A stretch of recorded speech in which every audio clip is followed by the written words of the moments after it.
గీ దొంగలకు అస్సలంటే అస్సలు పని మీద డెడికేషనే లేకుండా పోయిందబ్బా. గీ నడుమ చేసే పని మీద ఎంత నియత ఉండాలి, ఎంత నిబద్ధత ఉండాలి, ఎంత జాగ్రత్తగా చేయాలి చెప్పుర్రి. అసొంటిది గీ దొంగలకు చేసే పని మీద శ్రద్ధ లేకుండా అయ్యింది, ఒంట్లో భయం లేకుండా అయ్యింది. అసొంటి డెడికేషన్ లేని దొంగ ముచ్చటోటి పట్టుకొచ్చిన చూడుర్రి. దొంగోని చేతికి తాళాలు ఇస్తే ఉన్న కాడికి కూడ్చుకోపోతాడు అంటారు కానీ ఈ దొంగోడు అట్టేం కాదు. అందరు అటువంటి దొంగ అసలే కాదు.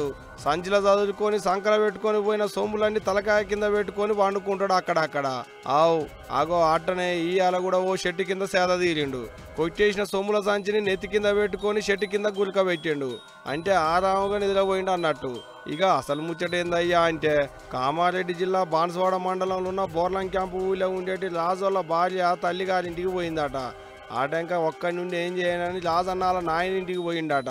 మరి ఆలు మొగలు ఇద్దరు ఇంట్లో లేరనే ముచ్చట ఎట్టరికైందో ఏమో గాని ఇగో ఇట్ట గొడ్డలు పట్టుకొని వచ్చి ఇంటి ముంగటున్న గుమ్మం లోపలికి పోయినాక బీరువా తాళం బలగొట్టి బీరువాలున్న సొమ్ములన్నీ సంచిలో చదువుకుండాట. ఆ టైంక బోర్లం క్యాంపు ఊరి బయటికి పోయినాక 2 బీర్లు తాగి చెట్టు కింద బొక్క బొర్ల పడినాడట. ఫస్ట్ ఏమో దర్వాజా బలగొట్టిండు గొడ్డెలు తీసుకొని, మరో లోపల తాళం ఉంది దానికి బలగొట్టిండు గొడ్డెలు తీసుకొని.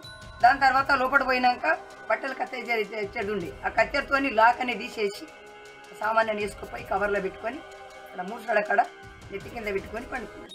అది ఇన్నరా ఈ పెద్దమ్మ ముచ్చట్లిట్టుంటే గా దొంగని చూడు కండ్లెట్టాసినాయో. తాగిన సీసాలు అయితే 2 కనపడుతున్నాయి కానీ అంతకంటే ముందుగాల ఇగింత ఎక్కువనే తాగినట్టున్నది చూస్తుంటే. అట్ట తాగిన మత్తులో అన్ను మిన్నెరగక ఇగో ఇట్ట గురిక పెట్టి పడినాడు చెట్టు కింద. తెల్లగా తెల్లారినాక గీసలే ఇట్లా పడినాడు ఎవలా అని అటుకెళ్ళ పోయేటోళ్ళు చూసి లేపితే రోగం వచ్చిన కోడిపిల్ల ఉనికినట్టే ఉనుకుతుండట. అటంక తలకాయ కింద ఉన్న సంచిలో తీసి చూసినాక ఇక అసలు కథ అంతా బయటపడ్డది మనోంది. ఇగిట దొరికినాక ఊకుంటారు, తలో చెయ్యేసారు. అటంక పోలీసు వాళ్ళకి అప్పచెప్పారు. ఇక పట్టకపోయిన పోలీసు వాళ్ళు మాత్రం ఎందుకు ఊకుంటారు, ఆడికి తీసుకుపోయినాక ఊకుంటారు. ఎక్కడికి ఏంచి వచ్చినావు, ఎక్కడి ఇళ్ళలో పడ్డావు, ఎంతమంది ఇళ్ళలో పడ్డావు అని వాళ్ళ తరీకలా గట్టిగానే అరుచుకున్నాలే కావచ్చు. కానీ చూడూరికి దొంగలకు గింత అంటే గింత కూడా డెడికేషన్ లేకుండా పోయిందిలా. కడుపులో భయం లేకుండా అయింది బొత్తిగా. ఇక ఇప్పుడు గీ ముచ్చటరికైనాక మా దొంగల జాతిలో చెడబుట్టినవి రావాలి అనుకుంటున్నారా కావచ్చు. పోండి తతిమ్మ దొంగన్నలు.